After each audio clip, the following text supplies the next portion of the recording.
आचार्यं केशवं बादरायणं सूत्रभाष्यकृतौ वन्दे भगवन्तौ पुनः पुनः। ईश्वरो गुरुरात्मेति मूर्तिभेदविभागिने व्योमवद्व्याप्तदेहाय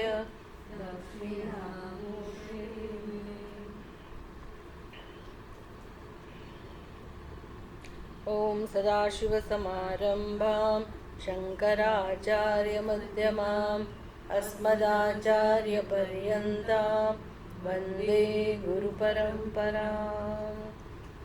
ॐ सहना भवतु सहनौ भुनक्तु सह वीर्यं करवावहै तेजस्विनावधीतमस्तु मा विद्विषावहै। ओम शांति शांति शांति। मंगलाचरण कठोपनिषद। ओम नमो भगवते वैवस्वताय। ओम नमो भगवते वैवस्वताय। मृत्यवे ब्रह्म विद्याचार्याय। मृत्यवे ब्रह्म विद्याचार्याय। नचिकेतसे च। नचिकेतसे च।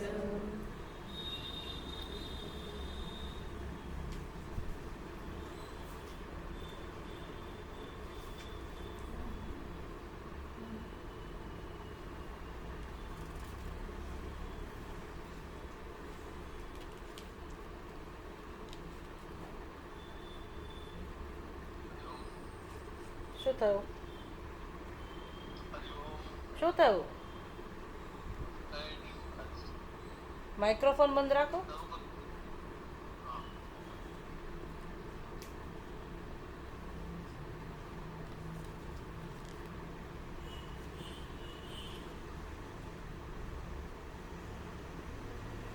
અગિયારમાં શ્લોક 10મા શ્લોક સુધી કર્યું છે. 10મા શ્લોક બાકી છે.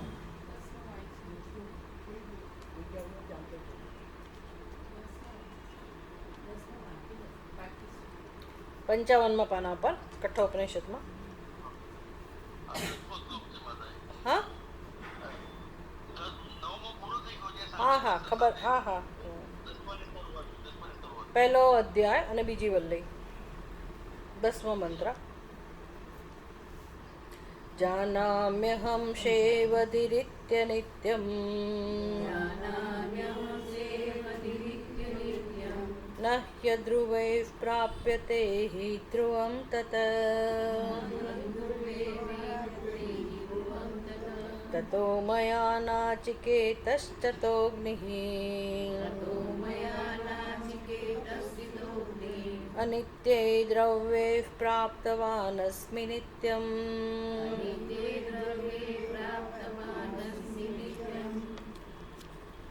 આ મંત્રની સંગતિ શું છે? ભાષ્યકાર કહે છે પુનઃ અપી તુષ્ટ આહ.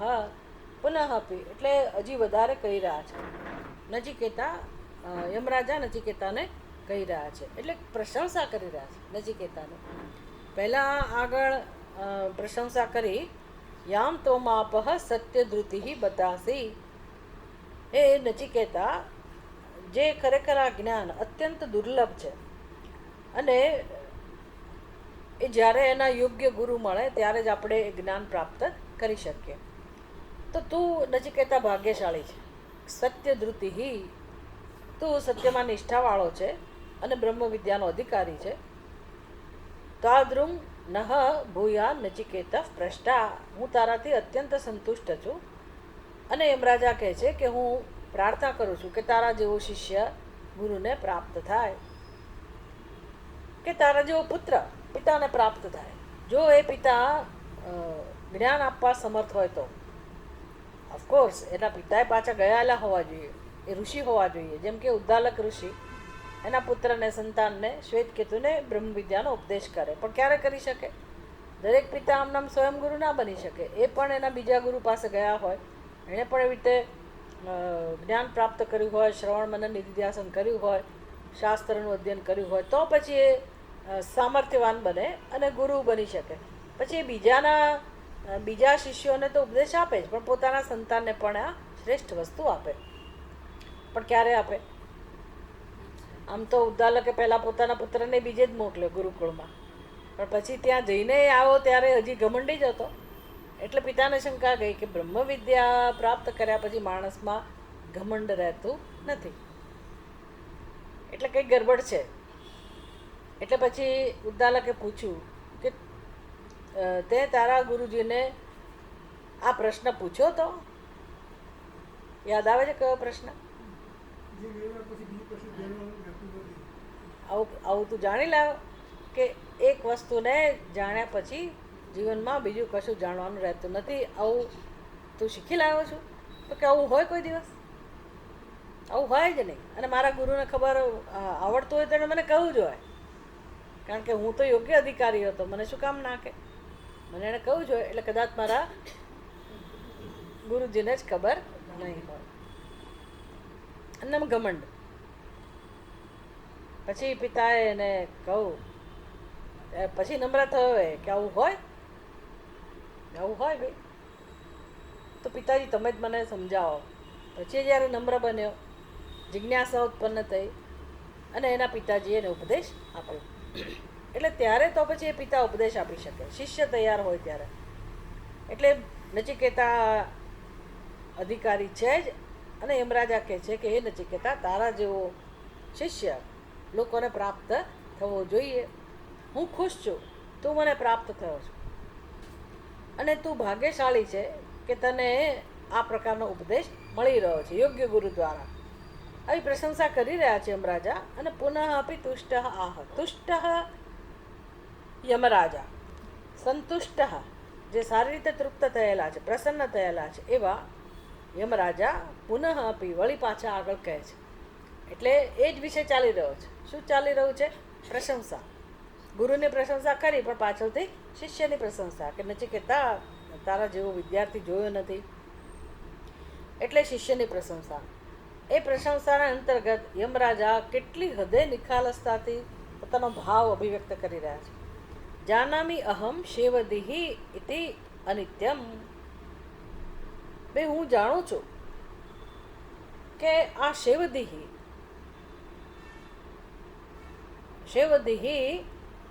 ઇતિ અનિત્યમ, બે આ કર્મફળનો ખજાનો છે ને એ અનિત્ય છે, નિત્ય નથી. બહુ મોટી સમસ્યા. આપણને આટલું ક્લિક થાય ને તો આપણો ઉદ્ધાર થઈ જાય. કર્મફળનો ખજાનો આમ નિત્ય છે, ખૂટે એવો નથી, પણ એનું સ્વરૂપ કેવું છે? અનિત્ય. અને એ કર્મનો નાશ થતો નથી. તકલીફ એ છે. અને આપણે કર્મ કર્યા જ કરીએ છીએ. ખબર નહીં કેમ આપણી આસક્તિ જતી નથી અંદરથી. આટલો બધો રસ કેમ છે કર્મમાં? નવા જ સંસાર. ભાઈ કર્મ હું કરીશ તો મારે ભોગવવા આવવું જ પડશે, એટલું તો સમજાઈ જવું જોઈએ ને. તો પ્રશ્ન થવો જોઈએ કે શું કામ કર્મ કરીએ છીએ અને શું કરું કે જેથી મુક્ત થવું. હું કર્મ કરીશ મારી રીતે તો મારે ફળ ભોગવવા આવવું જ પડશે. એટલે એ જે ખજાનો છે એ તો અનિત્ય છે, એમાં કોઈ શંકા નથી. તો કર્મના સંસ્કાર છે, એટલે કર્મ વગર રહેવાવાળું નથી. તમે એમ કે કર્મ છોડી પણ ના શકો. સંકલ્પથી કર્મ છૂટે નહીં, અને કર્મ કર્યા વગર જીવન ના હોય. અને કર્મ કરીશું તો જન્મ લેવો પડશે, જન્મ મળશે. કરવું શું? તો સત્સંગ નકામો છે એવું નથી. આ સત્સંગમાંથી સમજવાનું છે માતાજી. ના, આપણે સાંભળો, જો આવું જ હોય કે કર્મમાંથી છૂટાવાનું જ ના હોય અને કર્મફળ ભોગવવા વારંવાર આવવાનું જ હોય, સાંભળો, આવું હોય તો સત્સંગની જરૂર નથી. સત્સંગ શેના માટે છે? ના, સત્સંગ શેના માટે છે? મોક્ષ માટે છે.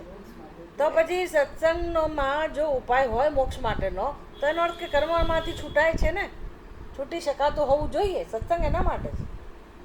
શું કામ ફરીને આવવાનું? એ જાણવા માટે કે નથી આવું છે છતાંય મોક્ષ કેમ મળે છે, શેનાથી મળે છે, એ જાણવા માટે એ કર્મમાંથી છૂટવાનો ઉપાય છે એ શીખવા માટે સત્સંગ કરીએ છીએ આપણે. કર્મનું ફળ ભોગવવા આવવું જ પડે, નિયમ છે, છતાંય તમને મોક્ષ કેવી રીતે મળે છે? કર્મ છોડવાથી જ મોક્ષ મળે, પણ કર્મ કેમ છૂટે એ શીખવા માટે સત્સંગ છે આપણો.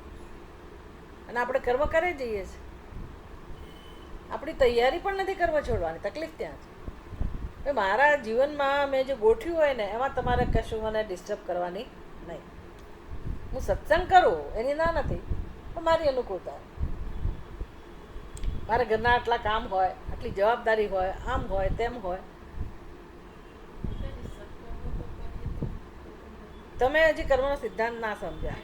આપણે ના એટલે એમ વાત નથી, તમે ના સમજ્યા એટલે એવું નથી, બધા માટે છે કે ભાઈ સત્કર્મ હોય કે ગમે તે કર્મ હોય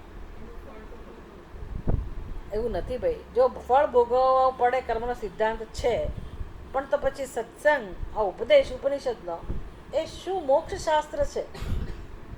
એ મોક્ષ અપાવે છે તો કેવી રીતે મોક્ષ અપાવે એ જાણવાનું છે આપણે. રહસ્ય એ જ જાણવાનું છે ને, ગીતા આખી એ જ સમજવાની છે. એ નહીં સમજીએ તો સંસાર છૂટવાનો નથી. આપણે કર્મ નહીં છોડીએ. પહેલાં આટલું તો જાણીએ કે આપણે કર્મ છોડવા માગતા નથી, તો ત્યાં તો તૈયારી થવી જોઈએ કે મારે મુક્ત થવું છે, મને રસ્તો બતાવો. કર્મ ભોગવવા આવવું જ પડશે તો એનો અર્થ ના પ્રશ્ન થવો જોઈએ ને. તો પછી મોક્ષ નામની વસ્તુ ક્યાં રહી? તો શું શીખવાડે છે શાસ્ત્ર આપણને? રોજ રોજ આપણે ભેગા થઈએ, આટલા વર્ષોથી અધ્યયન કરીએ તો કર્મનો સિદ્ધાંત આવો જ હોય. મારે કર્મ ફળ ભોગવવા જન્મ લેવો જ પડતો હોય તો પછી આ શાસ્ત્રનું અધ્યયન શેના માટે છે? શેના માટે છે?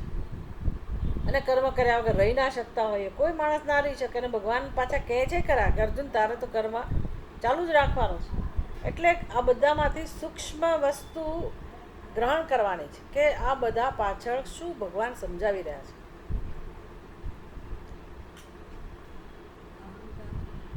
હું જવાબ નથી પૂછતી તમને, જવાબ નથી પૂછતી. આપણો પહેલાં તો આપણો અટેક આપણા ઉપર જ થવો જોઈએ કે મારા જીવનમાં હું કેમ પરિવર્તન નથી લાવતી, કેમ આપણે એ ગોઠવેલું સ્ટ્રક્ચર છે ને એમાંથી બહાર નીકળવા માગતા જ નથી. એટલે આપણી સમજ છે, આપણો સિદ્ધાંત છે કે ભાઈ આમ જ જીવાય, કર્મ તો કરવાનું જ. મેં આ નક્કી કર્યું છે એટલે આ તો મારે કરવાનું જ. પછી હું એમાંથી બહાર નીકળું જ નહીં તો પછી સત્સંગનું કોઈ મહત્ત્વ નથી. એટલે સત્સંગ માટે મહત્ત્વ જો સ્થપાય તો કર્મ છૂટે. એટલે મારે આખો મારો માઇન્ડસેટ ધીરે ધીરે બદલવો પડે. જે ઓરિએન્ટેશન કહેવાય ને કે ભાઈ આપણું આ અનેક જન્મોનું છે, બધાનું છે કે ભાઈ કર્મ તો કરવું જ પડે, કર્મ વગર જીવન ના હોય. પણ પછી જાણવાનું એ છે કે હું કર્મ કર્યા કરીશ તો જન્મવું તો પડશે જ. અને હવે મારે જન્મવું નથી, હવે મારે મુક્તિ જોઈએ છે, આનો આ કકળાટ નથી જોઈતો, આનો સંસાર નથી જોઈતો, એવી ઈચ્છા તો જન્મે. આપણી ખોટ શું છે? આપણી આવી ઈચ્છા જન્મતી જ નથી. કારણ કે આપણને બહુ પ્રિય છે આપણો સંસાર, અતિ પ્રિય છે. એટલે એમાં જરાય હું આમથી તેમ ફેરફાર કરવા તૈયાર નથી. એનો અર્થ કે આપણે બ્રહ્મ વિદ્યાના અધિકારી શાસ્ત્રની દ્રષ્ટિએ નથી. પણ આપણે શું કરીએ છીએ? આપણે એક કામ ચાલુ રાખીએ છીએ, સત્સંગ કરીએ છીએ. બસ પરાણે બોલાવી નહીં, ગુસ્સે થઈને આપણે સત્સંગ કરીએ, જેથી એક દિવસ એવો આવે કે આપણા મનમાં મોક્ષની ઈચ્છા જન્મે. તો પછી પ્રશ્ન થશે. એ પ્રશ્ન તમારો હોવો જોઈએ કે ભાઈ કર્મથી છૂટાતું જ નથી તો તમે મોક્ષની મોટી વાતો કરો છો શેના આધારે? ભગવાન કઈ રીતે આ બધી વાત કરે છે? શું ઉપાય છે? એવો પ્રશ્ન તો થવો જોઈએ ને. નથી થતો. સત્સંગ ચાલુ હોય છે અને સંસારે ચાલુ હોય છે. બુદ્ધિ અહીંયા આપણી કામમાં આવી જોઈએ કે ભાઈ તમે જાણો જ છો કે કર્મનું ફળ ભોગવવું આવવું જ પડે, પણ મારે નથી આવવું ફરી, મારે મોક્ષ જોઈએ છે. અને કર્મ છૂટી શકે એમ નથી, કોઈ છોડી શકે એમ નથી. ભગવાન પાછા કહે છે છોડવાય ના જોઈએ, અને છતાંય મોક્ષ મારે મેળવવો જ છે. તો આ બધું કઈ રીતે શક્ય બને? એ શક્ય બને. એટલે આખી ભગવદ્ ગીતા આપણને એ શીખવાડે છે કે પહેલાં તો અધર્મના સંસ્કાર છે મનુષ્યની અંદર, ખોટું કર્મ કરવાના, પહેલાં એમાં પરિવર્તન આવવું જોઈએ. અત્યારે વિષય નથી પણ આ તો તમારો પ્રશ્ન છે એટલે હું ચર્ચા કરું છું કે જેથી થોડી ક્લેરિટી આવે. માણસના જીવનમાં અધર્મ હોય, વધતા ઓછા પ્રમાણમાં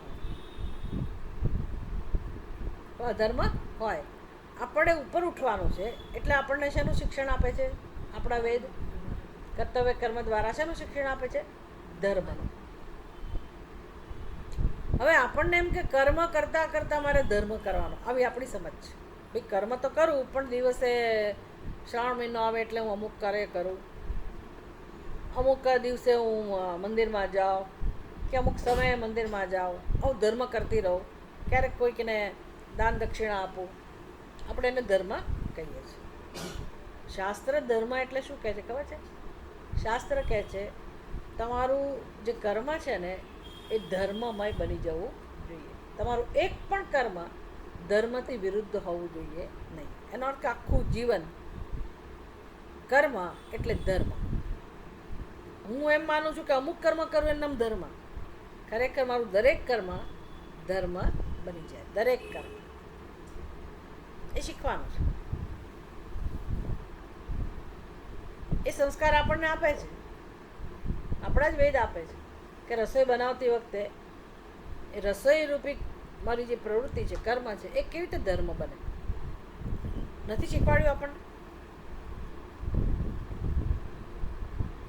માતૃદેવો ભવ, પિતૃદેવો ભવ, અતિથિ દેવો ભવ, આચાર્ય દેવો ભવ.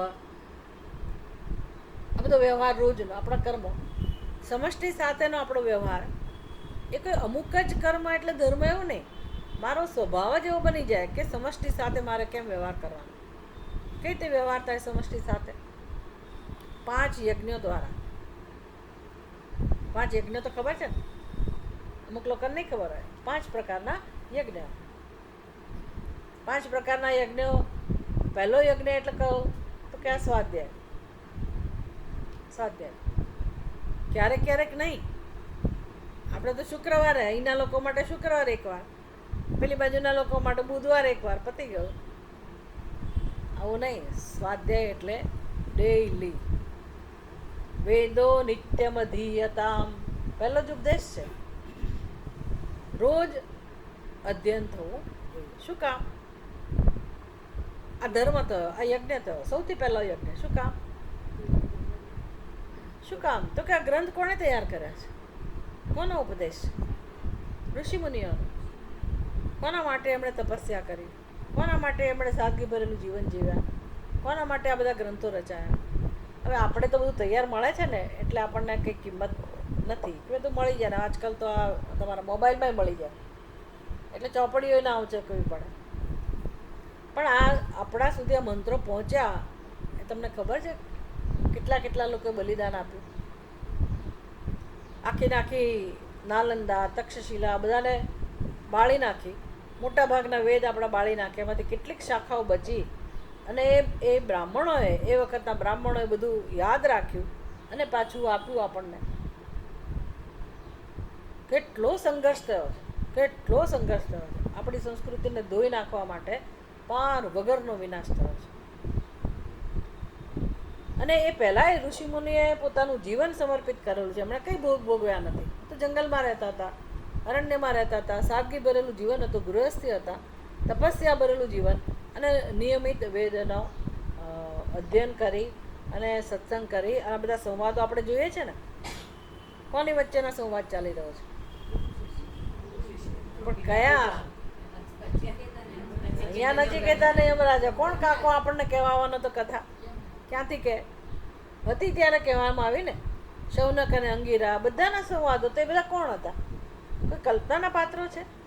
કલ્પનાના પાત્રો નથી, વાર્તા નથી. એ બધું બની ગયું છે કે આ પ્રકારની એક આખી પરંપરા હતી.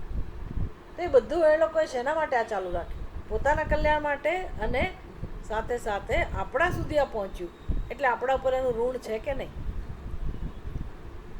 એ ઋણમાંથી મુક્ત થવા માટે પહેલો યજ્ઞ. આમાં સંન્યાસીએ આ યજ્ઞ કરવાનો છે એવું નથી. દરેક વ્યક્તિએ, હિન્દુ ધર્મની દરેક વ્યક્તિ. એટલે ગુરુકુળમાં મોકલે બાળકને, ત્યારથી જ આ શિક્ષણ શરૂ થાય. પછી મહાભારત, રામાયણ, ભાગવત જે પણ ગ્રંથ હોય નિયમિત ગૃહસ્થીના ઘરમાં આ ગ્રંથોનું અધ્યયન થવું જ જોઈએ. આ ઋષિ યજ્ઞ. બીજો યજ્ઞ કહો, તમારા પૂજા પાઠ, દેવતાઓનો યજ્ઞ. આ ધર્મ થયું. અધ્યયન ધર્મ, દેવતાઓના પૂજા પાઠ ધર્મ. ત્રીજું સીધું સીધું ભૂસકો મારવાનો. હજી કોણ છે જેના વગર આપણું જીવન ના ચાલે? કોનું ઋણ લઈને જન્મ્યા છે? માતા પિતા, પિતૃઓનું. પિતૃયજ્ઞ. તો રોજ પિતૃઓ સાથે વ્યવહાર નથી? માતા પિતા સાથે, એકલા માતા પિતા નહીં, પિતૃ એટલે દરેક વૃદ્ધ વ્યક્તિ, સગા સંબંધી જે કંઈ હોય બધા જ, એની સાથે વ્યવહાર નથી. તો એ વ્યવહાર એવી રીતે કરવાનો કે જે ધર્મમય હોય. એટલે આપણે ત્યાં આદર છે વડીલો માટે, સેવા ભાવ છે, એનો ગમે તે સ્વભાવ હોય, પણ આપણું કર્તવ્ય. અને તમે લોકો કરતા આવ્યા છો, તમને તો ખબર હોવી જોઈએ. આપણે હવેની પેઢીની ખબર નથી, એ લોકોને કંઈ આપણે આપ્યું નથી કે એ લોકો મેળવ્યું નથી, ભગવાન જાણે. પણ તમે તો કરતા આવ્યા છે, તમને ગૌરવ હોવું જોઈએ અને ખબર એ હોવી જોઈએ કે આ ધર્મ કહેવાય. આ તમારા નાના મોટા દરેક કર્મ જે આ બધાને ધ્યાનમાં રાખીને થાય છે એને ધર્મ કહેવાય. પર્ટિક્યુલર ધર્મ ગૃહસ્થીનો.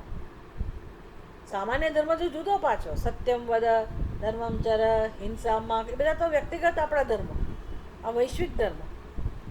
એટલે ધર્મ સિવાય મનુષ્યના જીવનમાં કોઈ કર્મ હોય જ નહીં એવું શિક્ષણ છે, પણ આપણે જાણતા નથી. આપણી સમજ એવી છે કે અમુક કર્મનું નામ જ ધર્મ. આ યજ્ઞ જે વાત થાય છે ને એની અંદર દક્ષિણા આવી જ જાય. એકે યજ્ઞ એવો ના હોય, દેવતાઓની પૂજા એકે એવી ના હોય કે જેમાં તમે દેવતાઓને કશું આપો નહીં. આપો કે ના આપો? પછી ભલે બધામાં તમે એમ કહો કે વસ્ત્રાર્થે અક્ષતમ, અલંકારાર્થે અક્ષતમ, કમસે કમ અક્ષત તો આપો છો ને ભાઈ. 4 મણનો શીરો, શું કહે, 4 કિલો સવાશેરનો શીરો ના કરો તો કંઈ નહીં, સવાશેર કરો એમ કરીને કંઈક તો આપવું પડે કે નહીં? કે ના ના સવાશેર શીરાના બદલામાં અક્ષત, એવું તો ના જ કરો ને. આપવાનું જ હોય છે બધામાં. ઋષિઓને આપો, દેવતાઓને આપો, પિતૃઓને આપો. પછી ઊંધાણ ચત્તા થઈ જાય બધા, જ્યારે એમ કહે ને જ્યોતિષીઓ કે તમારા ઘરમાં પિતૃ નડે છે, એટલે પછી ઉત્તરમાં જાય, દક્ષિણમાં જાય, પૂર્વમાં જાય, પશ્ચિમમાં જાય. શેના માટે? તમારી પેલી વિધિ રહી ગઈ, ફલાણો વિધિ રહી ગયો ને પેલું કહું કે છે નારાયણ બલીન કેટલું. હવે જ્યારે પિતૃ હતા ત્યારે જરાક ચાંદલો બાંદલો કરીને આદર આપ્યો હોત, પૂજા કરી હોત, ખરું કે નહીં? ત્યારે કર્યું નહીં, ત્યારે એની અવગણના કરી. અને પાછળથી હવે અમારા ઘરમાં અશાંતિ છે અને અમને કીધો પિતરો નડે છે. નડે જ ને, પણ શું કામ? એ નડે છે કે નથી નડતા આપણને ખબર નથી, પણ આપણે સુખી થવું છે એટલે હવે જ્યોતિષી કેમ કરો કે ત્યારે વાંકારીને બધો ખર્ચો કરીએ, બધી વિધિ કરીએ. પણ ધર્મ શું છે જાણી લો કે ભાઈ પિતૃ ભવ, પિતૃદેવો ભવ. પિતૃદેવો ભવ એટલે અંદર પિતર રહું એટલે માતા પિતા બંને આવી ગયા. માતા પિતા બંને આવી ગયા. પિતૃઓની અંદર બધું આવી જાય. માતા પિતા, મહામાતા, મહાપિતા જે કહેવાય, પ્રપિતા. તો મારો વડીલો સાથેનો વ્યવહાર એ દરેક વ્યવહાર ધર્મમય હોવો જોઈએ. ધર્મ જ હોય, એમાં સેવા જ હોય, એમાં પૂજા જ હોય, એમાં આદર જ હોય, સત્કાર જ હોય. તો વિચાર કરો કે આ પ્રકારની સોચ, આ પ્રકારની જે આખી વિચાર સરણી છે કઈ સંસ્કૃતિમાં છે? દુનિયાની કઈ સંસ્કૃતિમાં છે? ક્યાંય નથી. અને આટલું એવું નથી કે તમને આ ધર્મનું ફળ મળીને સુખી થાઓ, આવું નથી. આવું કરતી વખતે જ તમને તૃપ્તિનો અનુભવ થાય, સંતોષનો અનુભવ થાય, અને આવું કરવામાં જ તમે સફળ છો. આટલું કરવાથી જ મને એમ લાગે કે મારા જીવનમાં ધન્યતા આવી ગઈ. પછી મારે રાહ ના જોવાની હોય કે લો આટલું બધું કર્યું મને ભગવાને ફળ ના આપ્યું. એવું ના હોય, એવું ના હોય. આનંદ હોય, ગૌરવ હોય. આ કર્મ ફળ ભોગવવા ફરી આવવું પડતું નથી. સમજ પડી? બાકી આ સિવાયના આ ભાવના વગરના જે કર્મો છે ને આવવું જ પડે તમારે ભોગવવા. ગમે તેવા મહાન કર્મો કરો, પુણ્યની અપેક્ષાથી કર્યા હોય સત્કર્મો એ ભોગવવા આવવું જ પડે. પુણ્ય ભોગવવા આવવું પડે, પાપ ભોગવવા આવવું પડે. પણ જેને હજી ખબર નથી એ માણસ પાપ કર્મ કરે. થોડી ખબર પડી કે ના મારે હવે દુઃખી નથી થવું તો એ સત્કર્મ શરૂ કરે, પુણ્ય કર્મ શરૂ કરે. અઘરું છે પણ રસ્તો તો આ જ છે. તમે સીધા પાપ કર્મ કરતાં કરતાં મોક્ષ પ્રાપ્ત કરી શકો નહીં. પુણ્ય કર્મ કરો, સત્કર્મ કરો, પણ પછી આગળ વધવાનું કે નહીં. સત્કર્મ એટલે શું? મારું જીવન જ સત બની જાય, ધર્મમય બની જાય.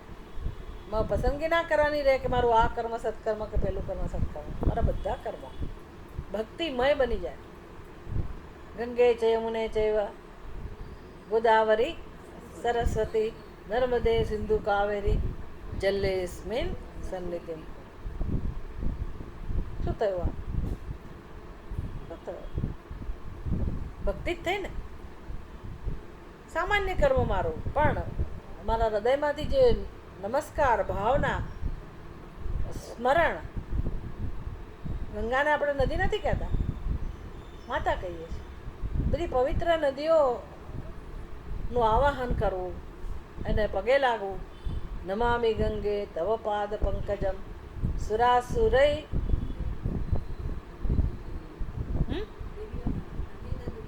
વંદિત દિવ્યમ દિવ્ય રૂપમ સુરાસુરૈ વંદિત દિવ્ય રૂપમ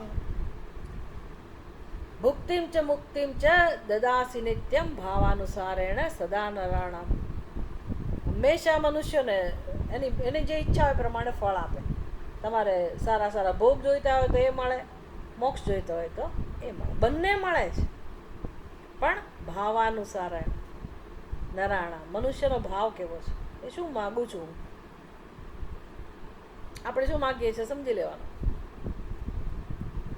મને વૃદ્ધાવસ્થામાં મુશ્કેલી ના આવે, મારા ઘરમાં મુશ્કેલી ના આવે, અમારા ભર્યા ભંડાર હોય, મારા છોકરાને મુશ્કેલી ના આવે, એના છોકરાને ન મુશ્કેલી. આમ આપણે માગ આ બધું કરીએ છીએ તો એ મળે છે. પણ મોક્ષની પ્રાર્થના કરી, મોક્ષની પ્રાર્થના કરી એ નથી કરી. જે માગો તે મળે, સીધી વાત છે. એટલે આપણું જીવન ધર્મમય જ હોય. લોકો જગત સાથેનો વ્યવહાર એટલે યજ્ઞ જ હોય. મને ખબર હોવી જોઈએ આપણે કઈ રીતે વ્યવહાર કરીએ છીએ, એ મારા શું સગા થાય, એનો મારી પ્રત્યે કેટલો ભાવ છે, એણે મારું શું કર્યું, એ પ્રમાણે વ્યવહાર કરો. તો ચાંદલો કરવાનો ત્યારે ભલે તમે ધ્યાનમાં રાખો કે એણે કેટલો ચાંદલો કર્યો, એ પ્રમાણે હું કરું, એ જુદી વાત છે. નોકર ચાકરને કેટલો પગાર આપવો એ જુદી વાત છે આખી. પણ આપણા મનની ભાવના આખા જગત સાથે ક્યાં સુધી? ઋષિમુનિઓ આવી ગયા, દેવતાઓ આવી ગયા જગતમાં, પિતૃઓ આવી ગયા, પછી મનુષ્ય, નૃયજ્ઞ, મનુષ્ય સાથેનો વ્યવહાર એ પણ યજ્ઞથી ભરેલો હોય.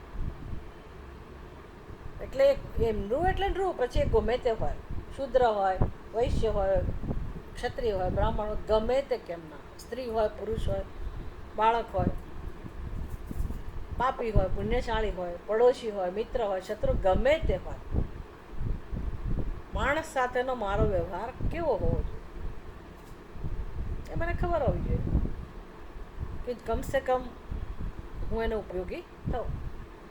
એમાં પ્રમાણિકતા પણ આવી જાય કે નહીં, સત્ય આવી જાય કે નહીં, દયાભાવ આવે કે નહીં, કરુણા આવે કે નહીં. આ સમજનું નામ ધર્મ છે. ખાલી અમુક કર્મ કરવું એનું નામ ધર્મ નથી. મારી સમજ જેમ જેમ વિકસતી જાય એમ બધા કર્મોમાં, બધા વ્યવહારમાં, બધા વિચારોમાં, બધી ભાવનામાં ભક્તિ પ્રગટ થાય. સમજ સાચી હોય તો. આપણે આ ઘોડાના ડાબલા પહેરીને ફરીએ છીએ. એટલે ઘોડાના ડાબલા એટલે ખબર છે ને, આ જમાનામાં તો કોઈ નહીં પહેરાવતા ઘોડા. પણ તમે ઘોડા ગાડીમાં બેઠા હતા ક્યારે નાનપણમાં? જોઈ છે ઘોડાગાડી? એને ડાબલા પહેરાવે ઘોડાને, કાળા રંગના ચશ્મા પહેરાવે. ઘોડા નસીબદાર ચશ્મા પહેરવા મળે. શું કામ પહેરાવે? એને આડું ઓળું કશું વધારાનું ના દેખાય, કારણ કે તો ભડકે ને પછી રસ્તા પર ચાલવાનું છે એટલે એને આટલું જ દેખાય, જ્યાં લઈ જવાનો છે ત્યાં ને પહેરાવી રાખે, એટલે એટલા પર દોડ્યા કરે. આપણે આવા પહેરેલા ડાબલા દેખાય નહીં, પણ અંદરથી તો બરાબર પહેરી રાખ્યા છે. એટલે હું એટલું જ વિચારું, મારી સમજ પ્રમાણે જ હું વિચારું, હું આડું ઓળું વધારાનું કશું વિચારું જ નહીં. પણ સત્સંગમાં આવીએ પછી જો આપણે આપણી વિચારધારા ના બદલીએ, પરિવર્તન ના લાવીએ, તો સત્સંગનો કોઈ અર્થ રહેતો નથી. સત્સંગ કામ શું કરે છે? આપણી વિચારસરણીને બદલે છે. વિચારસરણીને બદલે છે, જડતાને બદલે છે. કારણ કે આપણી અંદર એક યાંત્રિકતા ગોઠવાઈ ગઈ છે ને, જડતા, કે ભાઈ આમ જ જીવાય, આમ જ થાય, આમ જ થાય. સત્સંગ આપણને વિચાર કરતા શીખવાડે છે કે હું કઈ દુનિયામાં જીવું છું. આપણી આટલી જ દુનિયા છે, હું ને મારું. જ્યારે આ યજ્ઞ શું શીખવાડે છે? હું ને મારું શીખવાડે છે. વાતો સારી સારી કરી શકીએ આપણે, પ્રવચનો મોટા મોટા આપી શકીએ, પણ મારો વ્યવહાર જો હું અને મારું પૂરતો જ હોય, there is no use. હું ને મારું એ મારી કલ્પના છે. રોજ વેદાંત સાંભળીએ છે ને કે ભાઈ હું એ પણ અધ્યારોપ છે અને મારું એ પણ અધ્યારોપ છે. સત્ય શું છે? જેને હું કહું છું એ પણ શું છે? કોને હું કહો છો તમે? કોને હું કહો છો? આ પદાર્થોને હું કહો છો? કોને હું કહો છો? બીજાના શરીરને હું કહો છો? પતા છે કોણે બનાવ્યું એ શરીર? કોણે બનાવ્યું? તમે બનાવ્યું? તમારા માતા પિતાએ બનાવ્યું? કોણે બનાવ્યું? આટલું શરીરમાં એક આટલી પણ વસ્તુ કોઈ સર્જન કરી શકે? કોણે બનાવેલું છે? વિશ્વ સૃષ્ટિ છે ને, તો એ તમને મળ્યું છે એ બરાબર છે, પણ તમે એને હું કહો છો, પતી ગયું. વિચાર કરતા નથી. અને જેને મારું કહો છો એ પણ શું છે? તો પછી હું ને મારું મારી કલ્પના છે. આધાર કોણ છે બધો? સત્ય શું છે? નરું ઈશ્વર, કેવળ ઈશ્વર. ક્યારે સમજવાનું? ક્યારેક તો સમજવું પડશે ને આ સત્ય. તમે ભલે ને બોલ કરો, પણ તમને ખબર ના પડે. એ તો હું એટલે હું ને મારું એટલે મારું. મારા સુખ દુઃખ, મારા સંબંધીઓ, મારું જીવન, મારો જન્મ, મારી ઈચ્છાઓ, મારું મારું મારું. એટલે એમાંથી મુક્ત કરવા માટે આ યજ્ઞ આપ્યા કે ભાઈ હવે બહુ થયું, તમે તમારા માટે જીવ્યા, હવે બીજા માટે કરો. બીજા એટલે કોણ? ઋષિમુનિઓ, બીજા એટલે દેવતાઓ, બીજા એટલે પિતૃઓ, પછી બીજા માણસો, ગરીબ ગરુબા હોય, અડોશી પડોશી, જ્યાં પણ જેની પણ સાથે તમે વ્યવહારમાં આવો. જરૂર નથી કે તમે જાઓ બધે, જરૂર નથી, પણ તમે જેના સંપર્કમાં આવતા હો, આંખ કાન ખુલ્લા રાખો. તમને એમ લાગે કે આને આની જરૂર છે, આને આની જરૂર છે. કરોડોપતિને બીજાની મદદની જરૂર પડે કે ના પડે? તો બધાને પૈસાની જરૂર હોય જરૂર નથી. કેટલા વૃદ્ધ લોકો એવા છે કે જેને કોઈ પૂછનારું જ નથી.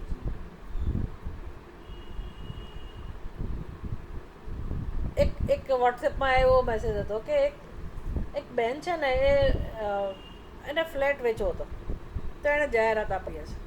સારામાં સારા એરિયામાં સરસ મજાનો ફ્લેટ અને ઓછી કિંમતમાં. એટલે લોકોની પડાપડી થાય, બધા જોવા જાય, મળવા જાય, પણ ફ્લેટ વેચાય જ નહીં, વેચાય જ નહીં. એટલે બીજી વ્યક્તિએ પૂછ્યું કે આવું કેમ છે? આ ફ્લેટ કેમ જલ્દી વેચાતો નથી? ફ્લેટ કન્ડિશન સારી છે, એરિયા સરસ છે, ભાવ ઓછો છે, વેચાતો કેમ નથી? તો કે જેટલી વ્યક્તિઓ જોઈને આવે ને, તો પહેલાં બેન એમ કે હું તમને પછી કહીશ. પછી જ્યારે ખરેખર જઈને તપાસ કરીને એ બેનને ફ્લેટ વેચવો જ નહોતો. તો શું કામ એ આવી જાહેરાત આપતા હતા? લોકો એના ઘરે આવે અને મળે. That was her need. તમારે લોકો સાથે વાતચીત કરવી, આવી એ જરૂરિયાત હોય છે લોકોને. હોય જ છે. તો જે બિચારા જે હોય છે ને એને પૂછો તો ખબર પડે. એટલે આપણે કંઈ બધી જગ્યાએ જઈ નથી શકવાના, પણ આ તો એક આપણી દ્રષ્ટિ ખુલવી જોઈએ કે જગતમાં શું સ્થિતિ છે, માણસ સાથે કેવો વ્યવહાર હોય. તમે જેની સાથે વ્યવહાર કરો, દિવસમાં 1-2 માણસને મળતા હો તો વાંધો નથી, કશું આપો એવું કંઈ જરૂરી નથી. તમારી અંદરથી સદભાવ ત્યાં પહોંચવો જોઈએ. તો ઘરથી જ શરૂઆત કરો ને ભાઈ. ઘરમાં જ ક્યાં ઠેકાણા છે? ઠેકાણા છે ઘરમાં જ ઠેકાણા. એટલે હવે આ તો બધું પડી ભાંગ્યું છે આપણી સમાજ વ્યવસ્થા. નહીંતર કેટલી સરસ વસ્તુ છે. વિચાર કરો કે તમને ઘરમાં જ બધું મળી રહે.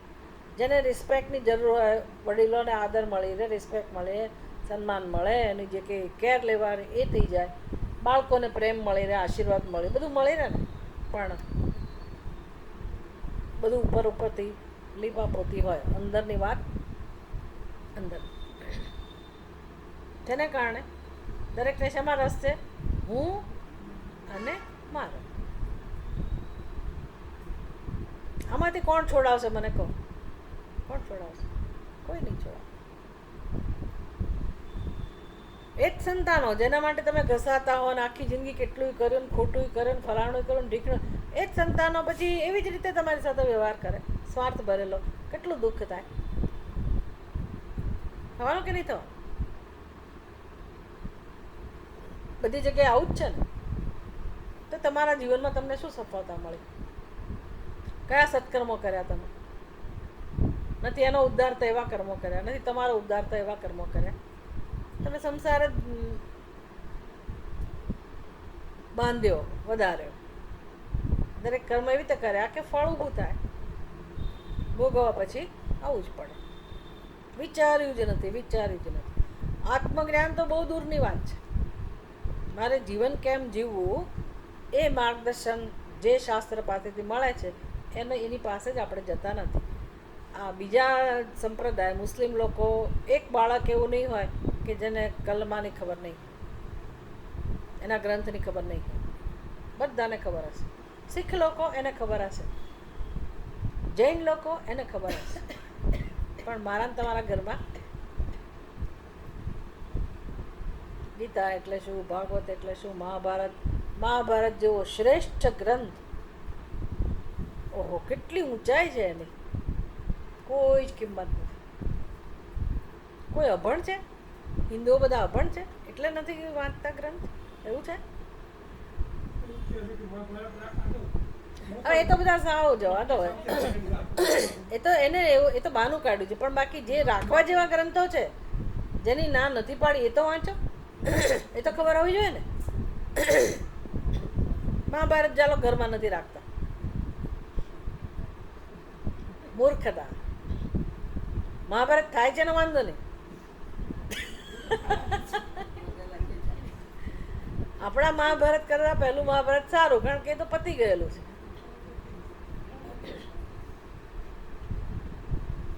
હવે છેલ્લું બાકી શું રહ્યું જગતમાં? આખું જગત આવી ગયું. હજી એક ભાગ બાકી રહ્યો. કોણ બાકી રહી ગયું? પશુ પક્ષીઓ, મનુષ્ય, ઇતર પ્રાણીઓ. એને આપણા જીવનમાં સ્થાન મળવું જોઈએ. આપણે કરીએ છીએ કીડિયારું ભરીએ, અને હવે કેટલા કરતા હશે ખબર નથી, પણ બધું પહેલાં તો બહુ હતું. પેલો ગણપતિ ચોથ હોય ત્યારે તમારે લાડુ બનાવે ને ઘરના બધા ખૂણામાં અને અહીંયા ત્યાં બધું કેટલું બધું હતું. મને ત્યાં શું કરતા હશે બધા? નાનપણમાં બધું જોયું હોય પણ સમજાય નહીં કાશે એના માટે કરે છે.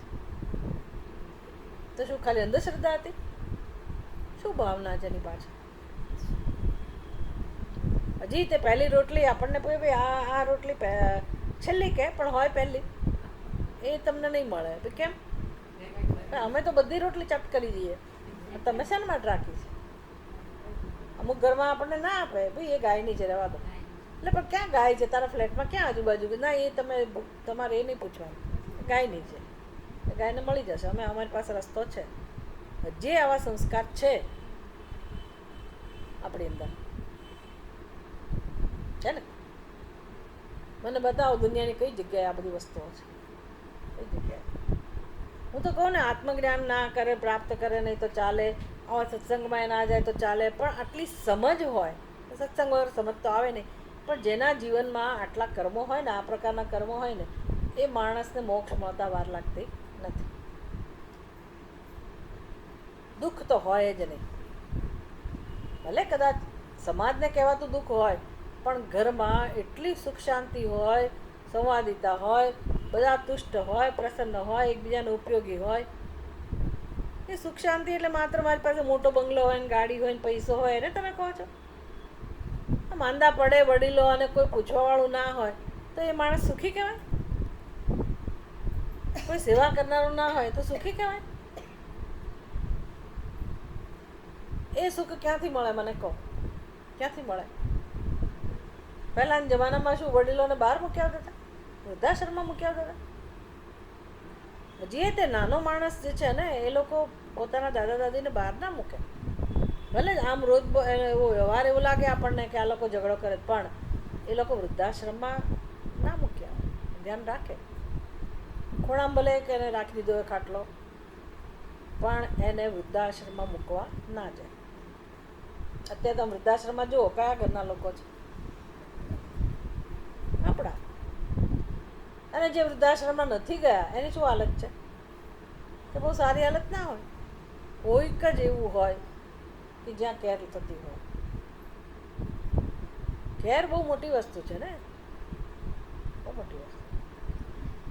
અને તમે તમારા પોતરા પોતરાને બધા મોકલી દીધા એટલે હવે તમારા માટે તો ભવિષ્યમાં જે હશે તે અંતકાળે આવે, પછી માંદા પડન બોલાવવા બિચારા આવે, સંસ્કાર કરવા આવે, બધું કરે.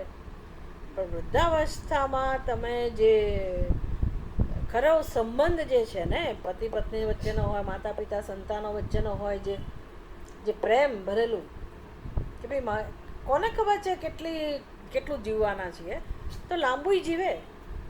વૃદ્ધ માણસે માંદું પડ્યું તો ખેંચતું હોય છે, તો એ વખતે એની સાથે બેસીને એનું ધ્યાન રાખનારા એ તો કોઈ રહ્યું જ નહીં.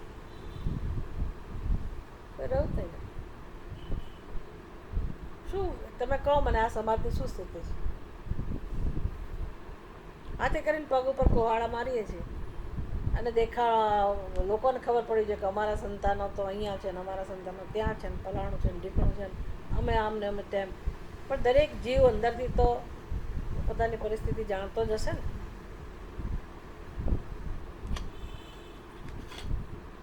ભોગવતા હશે બધા.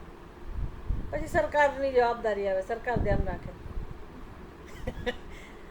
કે દૂરના કોઈ સગા હોય એ બીજા ઉપયોગી થતા હોય તો ખબર નથી મને કેમ વ્યવહાર ચાલતો હશે. I don't know. વૃદ્ધ લોકોની હાલત તો બહુ જ દયાજનક હોય છે. કેટલા લોકો એકલા રહેતા હોય છે. સંતાનો નથી એવું નથી, સંતાનો વિદેશમાં છે એવું નથી. એટલે એ કંઈ ખોટું નથી, જુદા રહેતા જ સારું, જ્યાં સુધી દરેકનું શરીર ચાલે છે ત્યાં સુધી. પછી માંદા પડ્યા તમે તો કોણ?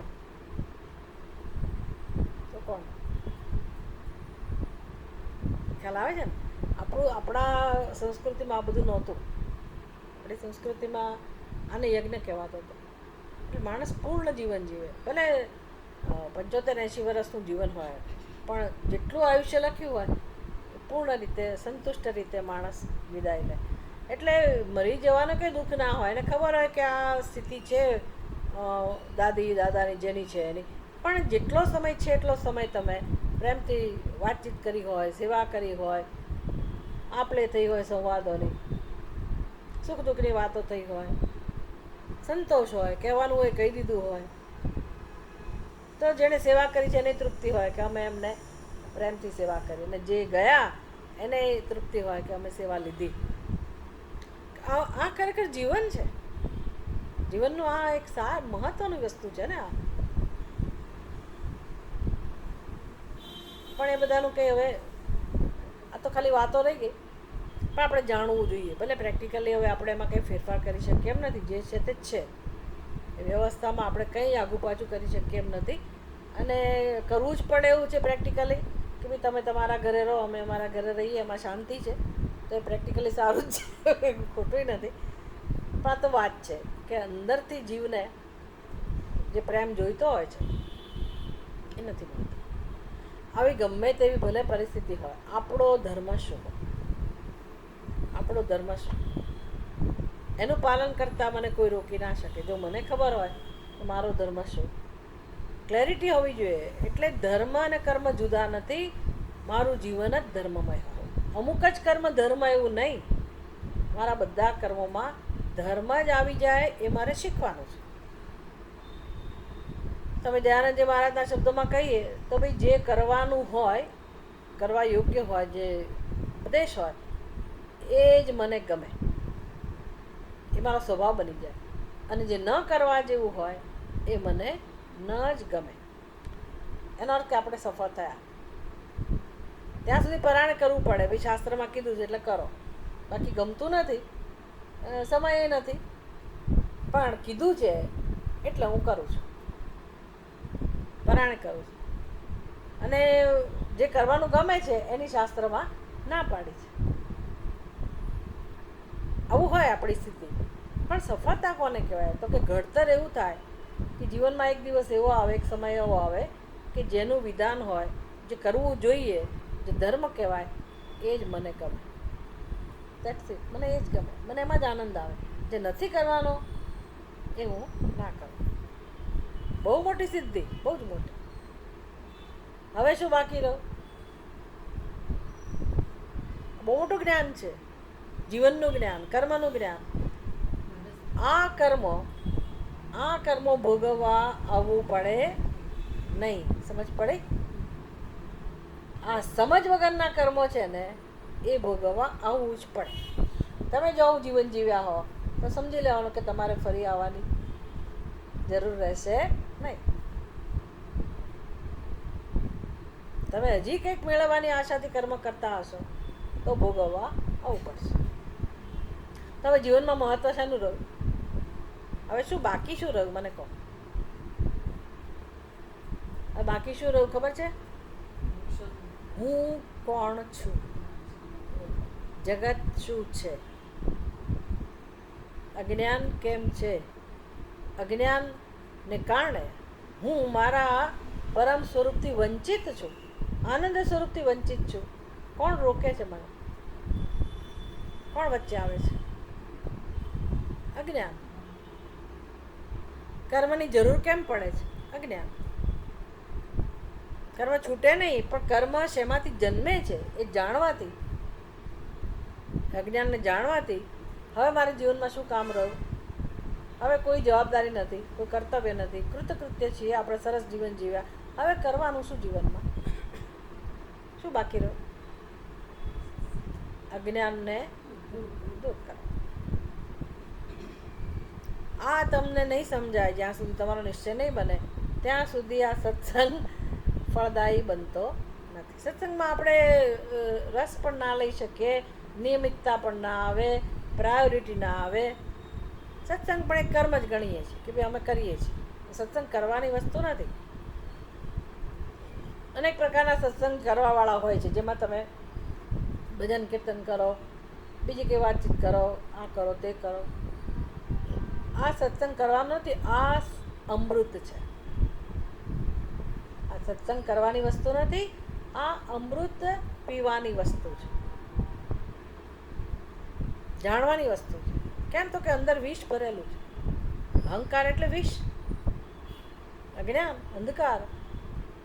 અને આ અમૃત છે. આ ક્યાંય કોઈ જગ્યાએ મળતું નથી. હમણાં આના ભાવ બોલાય, મળે જ છે યુટ્યુબ ઉપર ને બધે પૈસા આપતા. અને આપણે જોઈતું હોય તો નિયમિત જવું પડે. બીજા ક્લાસ લોકો ભરે ને સ્વિમિંગના, તરતા શીખવાનું, ચલો નક્કી કર્યું પૈસા ભરો આટલા. જે 3 મહિના તમારી પાસે તમારે શીખવાનું હોય, એક દિવસ માણસ નથી પાડતો સ્વિમિંગમાં જવાનું. કેમ? પૈસા ભર્યા. અને અહીંયા તફમાં હુ કેર્સ? પૈસા તો ખાલી હું તો સમજાવવા માટે, મહત્વ બુદ્ધિ સમજાવવા માટે. પૈસા બ્રહ્મ વિદ્યાના પૈસા હોય જ નહીં, પણ મને કોઈ કિંમત નથી. મને જ્યારે અનુકૂળ હોય ત્યારે હું લઉં, અનુકૂળ ના હોય ત્યારે ના લઉં. મારા જીવનમાં હું આગું પાછું કરું જ નહીં. બહેનોની વાત તો અઘરી છે. બહેનો બધી રીતે બિચારી બંધાયેલી હોય છે, મુશ્કેલીમાં હોય છે, એટલે આપણે અપેક્ષા ના રાખીએ. ભાઈઓ તો આવે જ નહીં. બહુ ઓછા ભાઈઓ કે જેને સત્સંગમાં રસ હોય, બહુ જ ઓછા.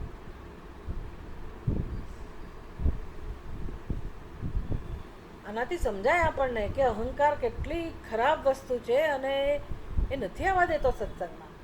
અને બહેનોને આવવું હોય છે પણ એની પરિસ્થિતિ ખરાબ હોય છે કે બીજી બધી મુશ્કેલી હોય છે. પણ કે બધા બહેનોને એવું નથી. પછી આપણે આપણા વિશે વિચાર કરવાનો કે ભાઈ હું કેમ નથી કરતી સત્સંગ, કે કેમ મને આમાં રસ નથી, ક્યાં ભૂલ થાય છે. તો સત્સંગમાંથી જ શીખવા મળે કે હા અહીંયા મારી ભૂલ છે, મેં આને મહત્ત્વ આપ્યું, આને મહત્ત્વ આપ્યું, હવે મારે આમાંથી ઉપર ઉઠવું જોઈએ. હવે મારે હાથમાં જેટલું જીવન છે હું એનો ઉપયોગ આના માટે કરું. શું ગુમાવવાના છે મને કહો? સત્સંગ કરવામાંથી શું ગુમાવવાના છે? શું જવાનું છે? ઘરમાં કોઈ ભૂખ્યું રહી જશે? મારો વિખરાઈ જશે કુટુંબ પરિવાર? મારા પૈસા જતા રહેશે? કઈ અસલામતી છે? અને કેટલા વર્ષ થયા કે હંમેશા હેલ્ધી નથી રહેવાના? પછી સત્સંગમાં જવાનું કોઈ રહેશે જ નહીં કશું. તો સત્સંગનો એક અભ્યાસ કરવો, ટેવ પાડવી, એનું મહત્ત્વ સ્થાપવું, આ બધું જ્યાં સુધી ના હોય ત્યાં સુધી ચાલુ રાખે. સત્સંગ થાય ખરો, પણ પછી જો આપણે સમજ આવી હોય કે કર્મ ભોગવવા તો આવું જ પડે ને, તો પછી સત્સંગનો કોઈ મિનિંગ ના રહે. એટલે આપણે સત્સંગથી બળવાન બનવાનું છે કે અમારે ફળ ભોગવવા આવવું નહીં પડે. નહીં આવવું પડે. કેમ? તો કે મારા કર્મો જ એવા છે.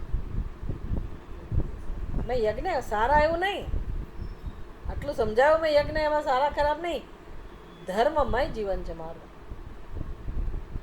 મેં કર્મ દ્વારા આપ્યું છે, કર્મ લેવા માટે નથી કર્યા. ખ્યાલ આવ્યો?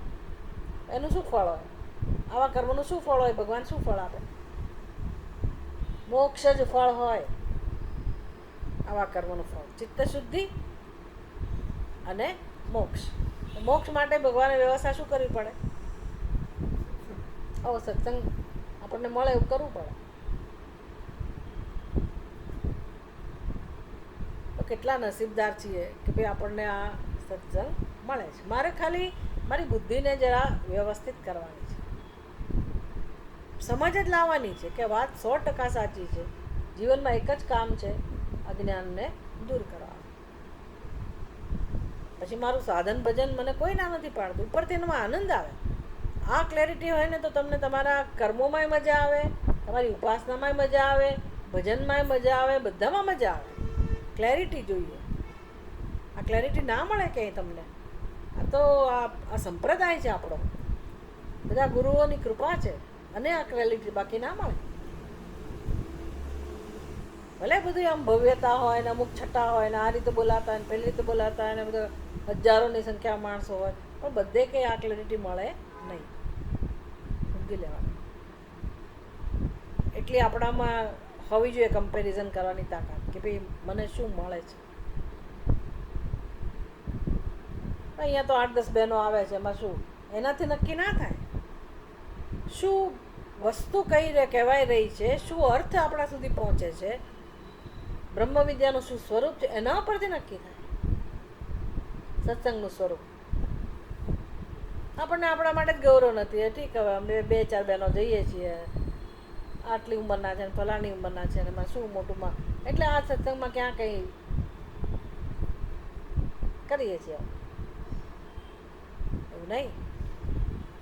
5 બહેનો જ કેમ ના આવતી હોય, 2-3 ભાઈઓ જ કેમ ના આવતા? વસ્તુ શું કહેવાય છે, વસ્તુ કેવી રીતે સમજીએ છીએ આપણે, વસ્તુનું ઉદ્ઘાટન કેવી રીતે થાય છે, બધું બહુ જ મહત્વનું છે. આપણને એનું ગૌરવ હોવું જોઈએ કે અમારું આ વસ્તુ નહીં મળે દુનિયામાં ક્યાંય. આટલી ક્લેરિટી નહીં મળે. તમે પૂછજો જઈને લોકોને કે શું તમે સત્સંગમાં શું શીખો છો, તો પૂછજો. છે કે નહીં મહત્વની આ વસ્તુ? આ સમજ મહત્વની છે કે નહીં? ભલે આપણે એવા નચિકેતા જેવા એટલા ના હોઈએ અધિકારી, પણ બની તો શકીએ ને ધીરે ધીરે. ના બની શકીએ? બની તો શકીએ જ ને. આ યજ્ઞ વિશેની આટલી સ્પષ્ટ સમજ હોય કે પહેલી વાર ચર્ચા થોડી થાય છે યજ્ઞની, કેટલી વાર થાય છે. પણ હું આ સમજું અને મારું જીવન એવું બનાવું. હવે તમારી પાસેથી ભગવાન એવી અપેક્ષા ના રાખે કે તમે જે જઈને કર્મો કરો, એવી અપેક્ષા ના હોય. પણ તમે નાના મોટા કર્મ તો કરો જ છો ને, વ્યવહાર તો કરો જ છો ને. અને મોટે ભાગે તમારો યજ્ઞને અનુરૂપ વ્યવહાર પણ હોય છે, પણ ખબર નથી.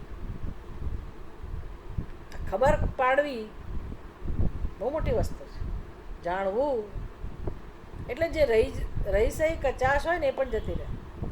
તો દુઃખ નહીં રહે, ફરિયાદ નહીં રહે કે અરે રે મારા દીકરાઓએ આવું કર્યું, મારા ફલાણા સગાએ આવું કર્યું, આ જગ્યાએ ત્યાં આમ થયું, તે જગ્યાએ તેમ થયું. નો કમ્પ્લેન. તમે ચૂપચાપ બેસી રહ્યા હો અને બોલતા ના હોય એ આખી જુદી વસ્તુ છે. અને સમજ તમારી હોય આ પ્રકારની, ઉદારતા આવે એ વસ્તુ જુદી છે. આપોઆપ એ પ્રકારની ઉદારતા આવે. કારણ કે દુનિયાનું સ્વરૂપ એવું જ છે. દુનિયાને થોડી ખબર છે, દુનિયા પાસે થોડી આ દ્રષ્ટિ છે, આપણી પાસે આ દ્રષ્ટિ છે. તો આપણે શું કામ નીચા પડીએ? આપણું સ્થાન શું કામ આપણે એવું ગુમાવીએ? આપણે ગૌરવથી ના જીવીએ? આપણે શું કામ આપીને ના સુખી થઈએ? જે આપી શકતા હોઈએ, કોઈને આ સેવા આપી, કોઈને આ સેવા આપી. અને શું આપવાનું છે ખબર? અજ્ઞાન, અહંકાર, મારું તારું. એ તો સત્સંગ દ્વારા જ અપાય, સત્સંગ વગર ના આપી શકાય. તનથી જ જાય. આવું જીવન જીવવાનું છે. આપણો વિષય જુદો હતો, પણ આપણા માટે આ જરૂરી હતો આજે. અને નચિકેતા નિમિત્ત બને છે. કારણ કે નચિકેતાની પ્રશંસા થાય છે ને, એટલે નચિકેતા કહે છે તમે પણ મારી જેવા બનો. બ્રહ્મ વિદ્યા માટે જે યોગ્યતા હોય, યોગ્યતા આવે. હવે યમરાજા નિખાલસતાથી કહે છે જાનામી અહમ શિવદિહી ઇતિ અનિત્યમ. બે આ કર્મ ફળ રૂપી જે ખજાનો છે એ વાસ્તવમાં અનિત્ય છે. એટલે અનાદિકાળથી આ ચાલ્યા જ કરે છે. કર્મ કર્મફળ, કર્મ કર્મફળ, અવિદ્યા કર્મ અને ફળ, અવિદ્યા કર્મ અને ફળ, આવું ચક્ર ચાલ્યા કરે છે. અને માટે પુનરપી જનનમ પુનરપી મરણમ પુનરપી જનની જઠરે શયનમ. એટલે માતા એટલે માત્ર મનુષ્યની માતાના જઠરમાં આપણે જન્મ લઈએ છીએ એવું નહીં. કોઈ પણ ઉપાધિ, મચ્છર હોય તો એ મચ્છર પણ માદા મચ્છર એના પેટમાં ગયા, સમજી લેવાનું. 84 લાખ યોનિમાં ગમે ત્યાં વળી ફરી ફરીને જન્મવાનું, ફરી ફરીને મરવાનું. આનો ભોગ આપણે બનાવ્યા કરીએ. આને કહેવાય કર્મફળનો ખજાનો. કર્મફળ ભોગવવા આવવું જ પડે. મચ્છર સાથે આવો સત્સંગ થાય? ગાય ભેંસ આવું સમજી શકે? કોણ સમજી શકે? મનુષ્ય. ફેર છે કે નહીં એનામાં આપણામાં?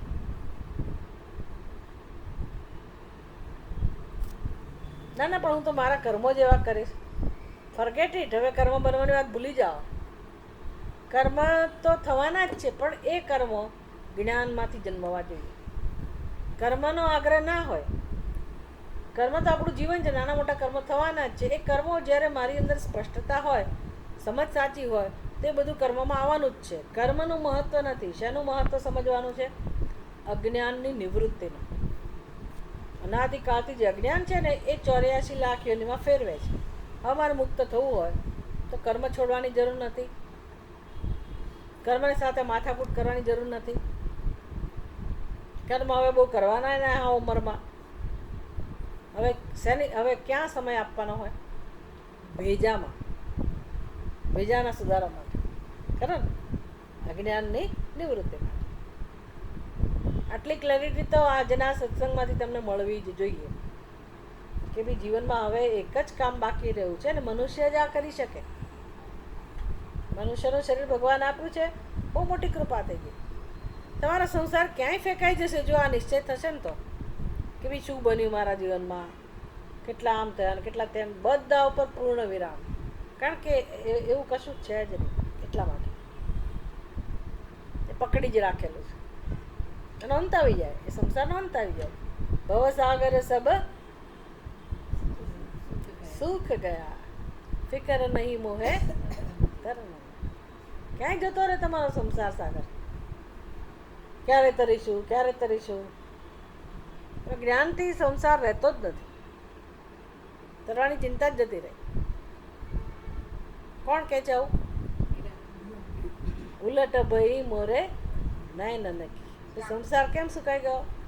ઉલટ ભાઈ મોરે નયન નકી. મને સત્ય સમજાઈ ગયું કે હું ને મારું એ જ સંસાર છે. હું બ્રહ્મ છું, હું જીવ નથી. ઉલટ ભાઈ બસ આજ્ઞા. આના માટે જીવન જીવવાનું કે આપણી દ્રષ્ટિ બદલાય. બાકી આપણે કશું છોડીએ એવા નથી. કદાચ ઘર બહાર છોડી દીધું, પૈસા છોડી દીધા, બધું છોડીને જંગલમાં જઈએ તો આ હું ને મારું એ છોડવું મુશ્કેલ છે. અને કોઈ આપણને કહેતું નથી ઘર છોડી દો, પૈસા છોડી દો, તમારા નામે બેંક બેલેન્સ હોય છોડી દો. કોઈ કહેતું નથી. બધું ભલે રહ્યું આમના, કશું કરવાની જરૂર નથી. શું છોડવાની જરૂર છે? હું અને મારું. ક્યારે છૂટે? અહંકાર ક્યારે જાય? બ્રહ્મ વિદ્યા પ્રાપ્ત કરીએ ત્યારે. બ્રહ્મ વિદ્યા પ્રાપ્ત કરવું એ કર્મ નથી. અહીંયા તમે જેટલું શીખ્યા હોય ને એ આખો દિવસ પછી તમારી સાથે જ જાય, તમારું જીવન બની જાય. કર્મ નથી. એટલે સત્સંગ કર્મ નથી, આ યજ્ઞ છે. સત્સંગ કરવો એ યજ્ઞ છે. આમાં આહુતિ અપાય અજ્ઞાનની. બહુ પવિત્ર યજ્ઞ છે.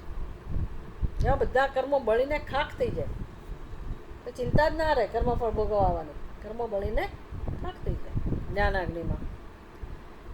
પણ નચિકેતા હું ચૂકી ગયો, હું આ સમજી ના શક્યો એટલે મેં કર્મ પકડી રાખ્યું. કોણ કહે છે? યમરાજા. મેં કર્મ પકડી રાખ્યું. કયું કર્મ પકડી રાખ્યું? નાચિકેત અગ્નિ. નાચિકેત અગ્નિ. નાચિકેત અગ્નિ એટલે કયો અગ્નિ?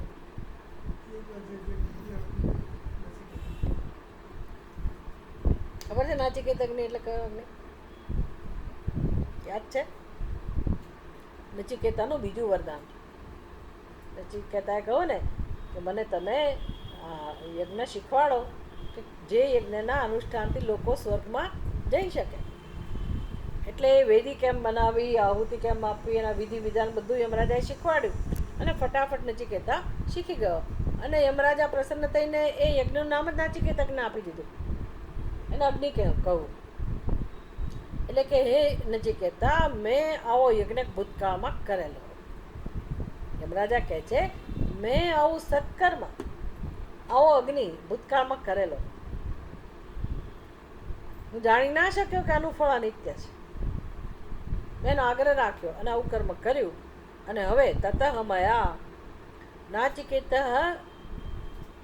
ચિત્ત અગ્નિ. મેં આવો યજ્ઞ કર્યો. અનિત્ય દ્રવ્ય.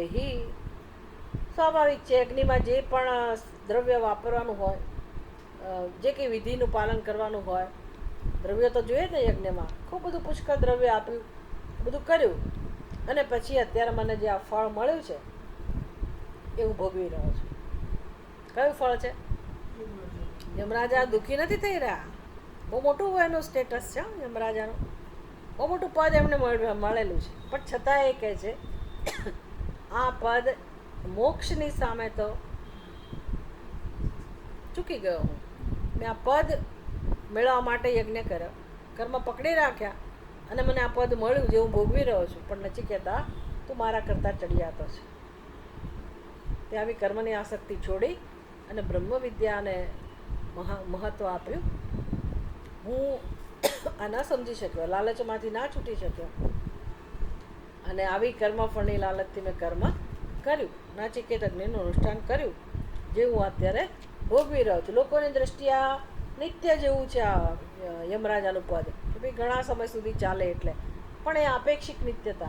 આપેક્ષિક નિત્યતા એટલે શું? ગંગાજી ક્યારના છે, અનાદિકાળથી, પણ છતાંય નિત્ય નથી.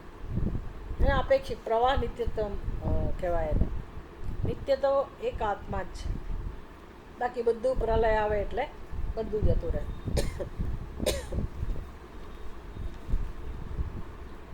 સારું, આની અંદર ભાષ્ય પણ આપણી આ ચર્ચામાં આવી જ ગયું.